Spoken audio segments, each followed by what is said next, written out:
Assalamualaikum warahmatullahi wabarakatuh.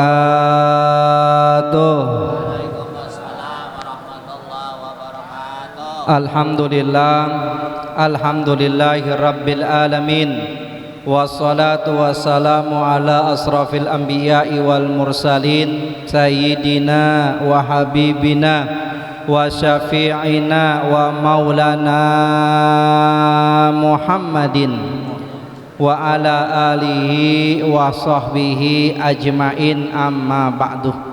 Yang sama-sama kita hormati dan kita muliakan Ketua DKM Masjid Jami Al-Murtadoh, orang tua kita, guru kita, Bapak Ustadz Haji Zulkarnain beserta pengurusnya dan para imam-imamnya dan para jamaahnya dan seluruh asatiz tokoh masyarakat yang saya tidak sebutkan namanya satu persatu, insya Allah tidak mengurangi rasa tajim dan mahabbah saya, insya Allah. Hadirin jamaah yang dimuliakan Allah, di dalam Al-Quran surat Al-Baqarah ayat 183 Allah subhanahu wa ta'ala berfirman, kama kutiba alal ladina min qablikum. Jadi dalam ayat ini Allah subhanahu wa ta'ala menjelaskan bahwasannya puasa Ramadan yang kita lakukan saat ini ternyata pernah diwajibkan, pernah diperintahkan, pernah dilakukan oleh Nabi, oleh Rasul, oleh umat-umat terdahulu. Lalu siapa saja di antara mereka yang pernah melakukan ibadah puasa? Yang pertama, Nabi Daud, yang kita kenal dengan puasa Nabi Daud. Syariatnya bagaimana puasa Nabi Daud? Bagaimana syariatnya ibu-ibu? 1 hari berpuasa, 1 hari berbuka.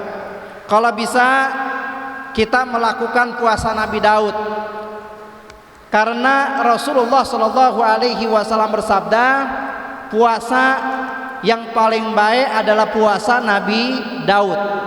Karena kalau kita melakukan puasa Nabi Daud, seakan-akan kita puasa separuh tahun. Alhamdulillah. Yang kedua, puasa Siti Maryam. Ibu-ibu kenal Siti Maryam? Kenal ya? Makamnya ada di Palestina. Siti Maryam berpuasa juga. Bagaimana puasa Siti Maryam? Nah, puasa Siti Maryam ini adalah puasa berbicara, puasa tidak berkomunikasi. Sebagaimana yang kita ketahui bahwasannya Siti Maryam itu melahirkan seorang anak, seorang putra yang bernama Nabi Isa. Ketika Siti Maryam melahirkan putranya, lalu Siti Maryam diperintahkan oleh Allah untuk kembali kepada umatnya. Jadi Siti Maryam itu tinggalnya di Nazaret. Nazaret itu bahasa Ibrani, bahasa Yahudi. Kalau bahasa Al-Qur'annya Nasrani. Kalau bahasa agamanya, kalau bahasa Qur'annya Nasara. Kalau bahasa agamanya Nasrani. Karena dia mengandung, tidak punya suami, maka dia pindah kemana? Ke Bethlehem. Nah, di Bethlehem lah lahir Nabi Isa alaihi salam. Makanya Bethlehem ada di Palestina juga. Makanya Bethlehem itu menjadi kota suci nomor 1 bagi umat Nasrani. Kota suci keduanya Vatikan yang ada di Roma, Italia. Ketika Siti Maryam melahirkan putranya, yakni Nabi Isa, maka diperintahkan oleh Allah untuk kembali kepada kaumnya.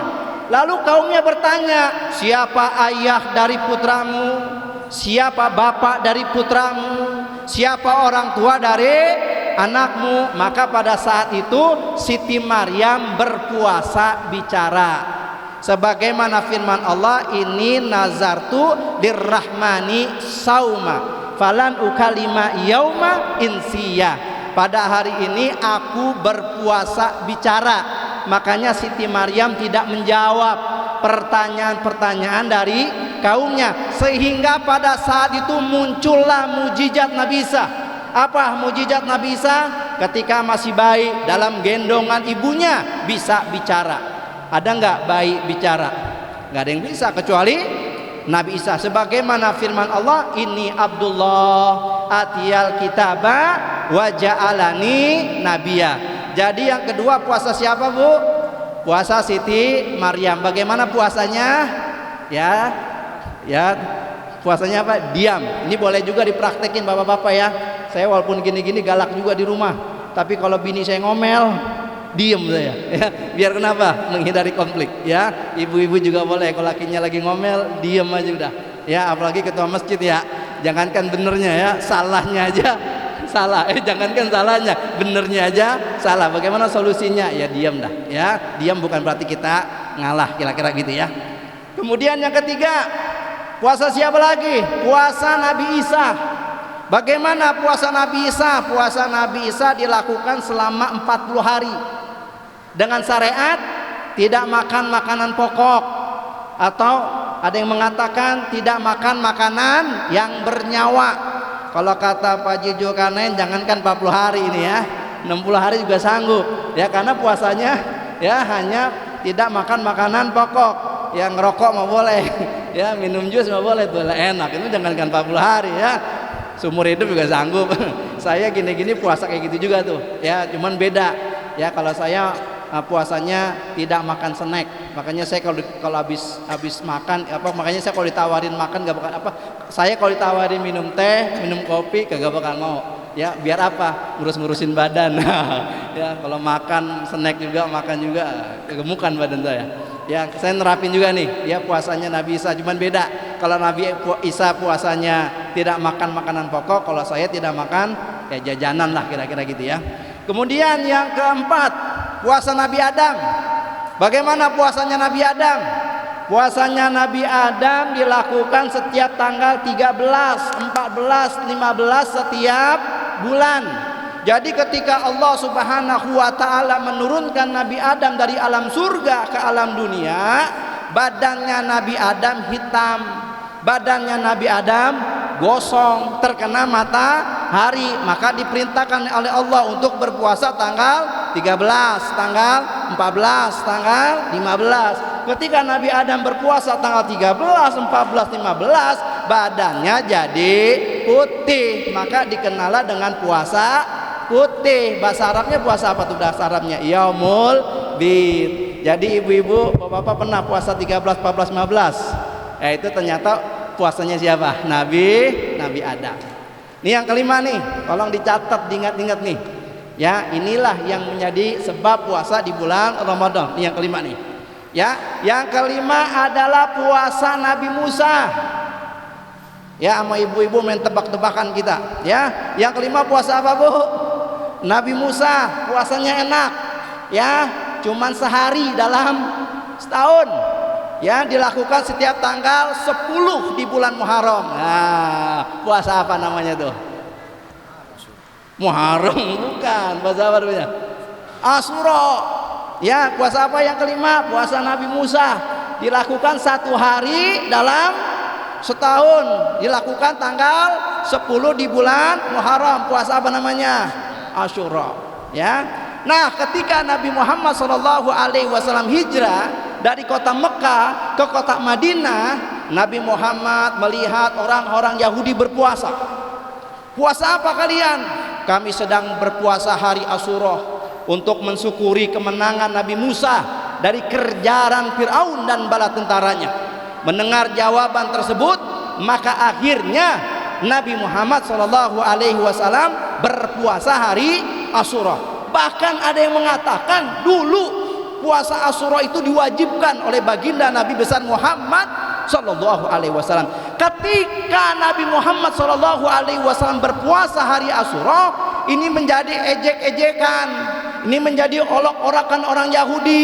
Lihat tuh Muhammad nggak punya syariat, ngikutin syariat kita. Lihat tuh Muhammad nggak punya puasa, ngikutin puasa kita. Maka turunlah surat Al-Baqarah ayat 183, ya ayyuhalladzina amanu kutiba alaikumusiyam kama kutiba alal ladzina min qablikum. Dari turunnya ayat ini Allah ingin menjawab, ejekan, olokan orang-orang Yahudi. Dengan turunnya ayat ini, Allah Subhanahu wa taala ingin menghibur hatinya baginda Nabi Muhammad sallallahu alaihi wasallam. Dengan turunnya ayat ini, Allah ingin mewajibkan berpuasa bagi orang-orang beriman. Dengan turunnya ayat ini, Allah Subhanahu wa taala ingin mengatakan kepada kita semua bahwasanya puasa Ramadan yang disyariatkan kepada Nabi Muhammad sallallahu alaihi wasallam berbeda dengan puasa-puasa nabi-nabi, rasul-rasul dan umat-umat terdahulu. Dengan turunnya ayat ini, Allah Subhanahu wa taala ingin mengatakan kepada kita, puasa Ramadan yang disyariatkan kepada Nabi Muhammad memiliki keistimewaan, memiliki kemuliaan, memiliki keagungan yang sangat tinggi di hadapan Allah Subhanahu wa taala. Karena kata ulama, kalau Al-Qur'an, hadis ya mengatakan ini ibadah pahalanya besar, ini ibadah pahala besar, itu adalah tanda ibadah ini adalah istimewa di hadapan Allah Subhanahu wa taala. Coba lihat hadis-hadis Nabi tentang kemuliaan Ramadan. Yang pertama, man shoma ramadhana imanan wahtisaban ghufira lahu ma taqaddama min dzanbi. Siapa orang yang berpuasa dengan iman, mengharap ridha Allah, maka akan Allah ampuni segala dosa-dosanya. Jadi hari ini yang merasa dosanya banyak di hadapan Allah, enggak usah bingung, enggak usah khawatir. Kita berjumpa dengan bulan Ramadan, puasa dengan irama, puasa dengan iman, menghadap ridha Allah, insyaallah dosa-dosa kita diampuni oleh Allah Subhanahu wa taala. Hari pertama enggak bisa puasa, hari kedua enggak bisa taraweh, masih ada berapa hari? 2 hari. Yang 2 hari masih enggak bisa puasa, enggak bisa taraweh, masih ada hari ke-3. Allah sediakan sebulan kita untuk beribadah, mohon ampun kepada Allah Subhanahu. Bahkan dalam hadis yang lain, kalau Ramadan datang, pintu-pintu surga Allah buka. Artinya apa? Allah mudahkan kita, Allah gampangkan kita masuk ke dalam surganya. Pintu-pintu neraka Allah tutup. Artinya apa? Allah persulit kita, jangan sampai kita masuk ke dalam nerakanya. Setan-setan Allah belenggu. Artinya apa? Allah mudahkan kita, Allah gampangkan kita untuk beribadah. Makanya kalau bulan Ramadan datang, yang nggak pernah ke masjid, yang nggak pernah sholat subuh, yang nggak pernah baca Quran, yang nggak pernah pakai jilbab, itu kenapa? Emang setan dibelenggu itu. Ya, makanya beruntung bagi mereka yang ketemu Ramadan berpuasa. Maka tunggulah. Tunggu apa? Janji Allah Subhanahu wa taala, innalladzina amanu wa amilus shalihat lahum jannatun tajri min tahtihal anhar dzalikal fawzul kabir. Sesungguhnya orang-orang yang beriman melakukan amal soleh, apa balasannya? Apa hadiahnya dari Allah? Hadiahnya adalah surga. Dzalikal fawzul kabir. Itu adalah kemenangan yang sangat besar. Makanya kalau kita hidup, kita nanti bakalan mati. Kalau kita mati masuk surga, berarti itu adalah kemenangan yang sangat besar di hadapan Allah Subhanahu wa taala. Makanya kalau akhir Ramadan selesai, kita bertemu dengan apa tuh? Hari raya Idul Fitri. Hari raya Idul Fitri itu ya bukan hanya sekedar kembali makan, tapi makna sesungguhnya hari raya Idul Fitri itu kita kembali kepada Allah, kita berjumpa kepada Allah, kita bertemu dengan Allah, masuk ke dalam surganya, dan kita bisa bertemu dengan Allah Subhanahu wa taala. Makanya kata Nabi, ada 2 kebahagiaan orang berpuasa. Yang pertama ketika dia berbuka, yang kedua apa? Ketika dia berjumpa dengan Allah Subhanahu wa taala. Maka bulan Ramadan ini kita gunakan buat apa? Buat niat. Ya, bisa apa? Bisa masuk dalam surganya Allah, bisa bertemu dengan Allah Subhanahu. Makanya setiap 4 rakaat baca apa tuh kita tuh? Setiap 4 rakaat, 4 rakaat ya. Setiap 4 rakaat baca apa tuh? Baca doa. Doanya doa apa itu? Doa minta masuk. Allahumma inna nas'aluka ridhaka wal jannah. Biar itu surga ridho sama kita. Kalau surga ridho sama kita, insyaallah semuanya masuk surga. Amin ya robbal. Sekian, terima kasih, mohon maaf. Wassalamualaikum warahmatullahi wabarakatuh.